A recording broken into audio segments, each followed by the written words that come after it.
There are 5 rules to customer experience, and most organizations are breaking at least 3 of them. And that's why their strategies look good on paper, but don't actually deliver anything in real life. And in this video, I'm going to walk through the 5 rules and explain why ignoring even one of them quietly kills your customer experience.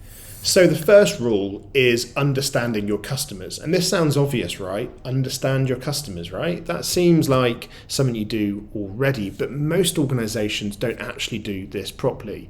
We talk about the customer like they're one type of person, one group, one mindset, one set of needs. And this is just not true.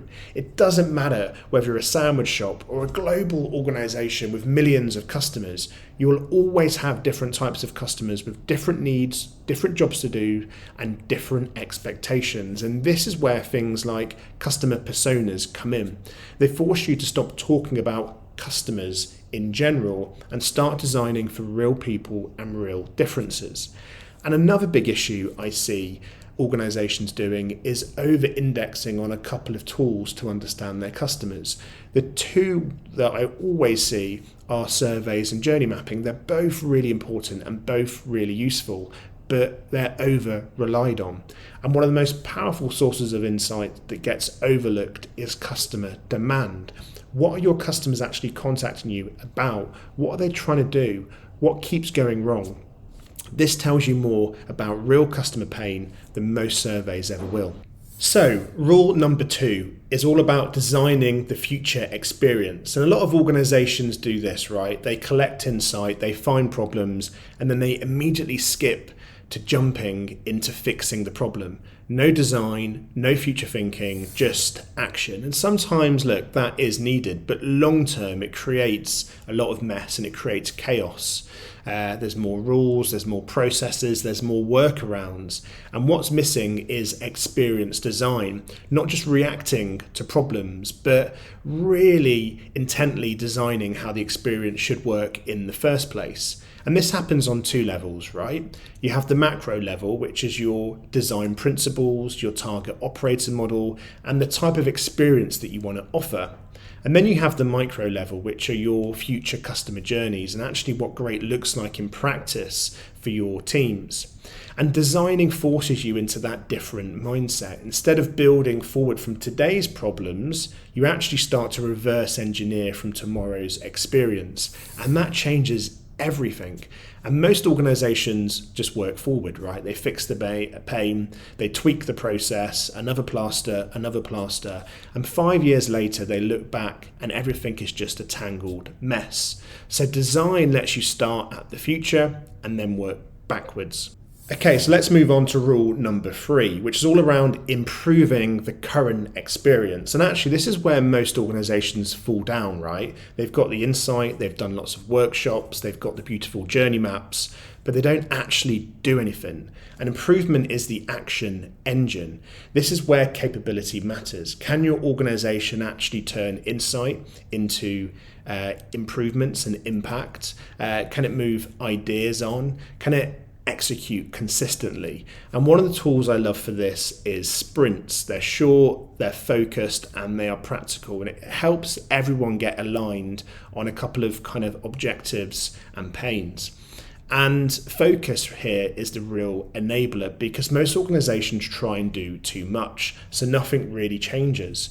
And if improvement doesn't happen, you also lose trust, right? Customers stop believing, teams then stop caring, and all the insight that you collect becomes pretty pointless. So if people give you their time and feedback, whether it's colleagues or whether it's customers, and nothing changes, you've broken the deal. So rule number 4 is around measuring impact and value. And if you can't show that things are actually better, then they might as well not happen, right? You've got to be able to prove it.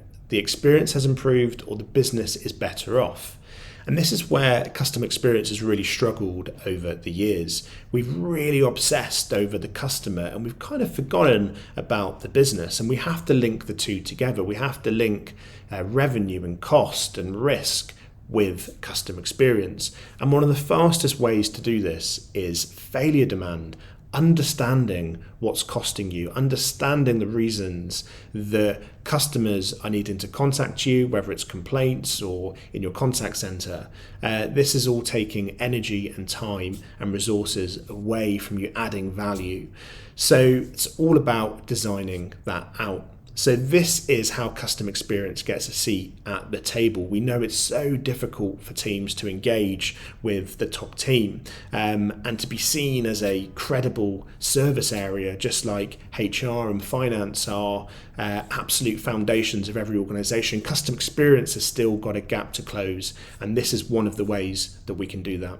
So the final rule is number 5, which is around creating the conditions for customer experience to succeed in your organization. And I think most strategies that I read absolutely overlook this. They don't even mention this.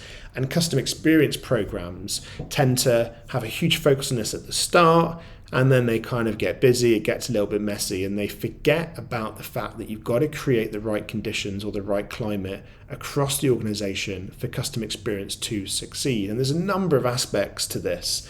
Number one, the biggest one, is leadership buy-in. If you don't have leaders who understand, are engaged, but really are committed to customer experience, because it tends to mean that we've got to work a little bit differently. We've got to maybe, work across boundaries and not kind of be just focused on our service area and our KPIs. So it's a huge commitment that you need to have from the leaders, and that can't just happen once.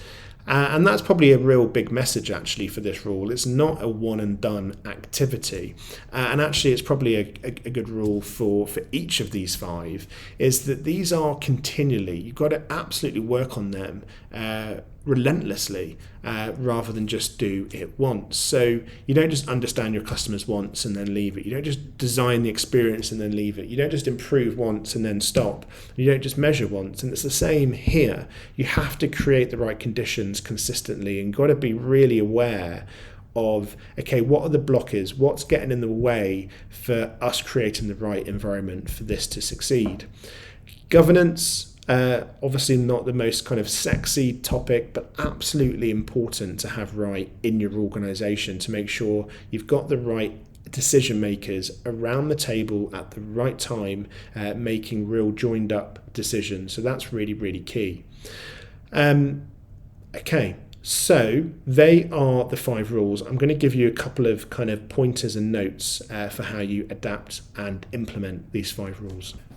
Okay, so here's some top tips then for each of these 5 rules. Number 1, if you miss one of these rules out, you'll end up going round in circles again and again and waste your time and energy. Another top tip, these are not one and done rules. You have to practice each one relentlessly. Don't worry about being perfect. It's all about progress, so just get started.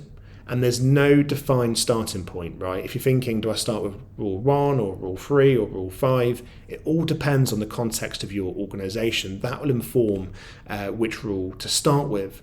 And they are not a sequence. It's not a neat, tidy world that we live in. So it's not, I do rule 1, I go to rule 2 and then 3. It's not a sequence. Potentially you'll be kind of working on all 5 rules at the same time. As I mentioned, enabling the environment is the hardest one to master, especially for large organizations. And if you want to assess and develop these 5 rules, then you can use our tool. So DM me for our kind of free guide, but essentially it's a tool that helps you assess where you are against those 5 rules. And then we've got a toolkit which is jam-packed full of best practice that breaks down each rule with tools and frameworks. So message me if you want our free guide. And then a quick question for you. If you had to reflect on these 5 rules and kind of do a bit of a red, amber, green on each one, which ones would be green, which ones would be amber, and which ones would be red? I'd be really interested to hear.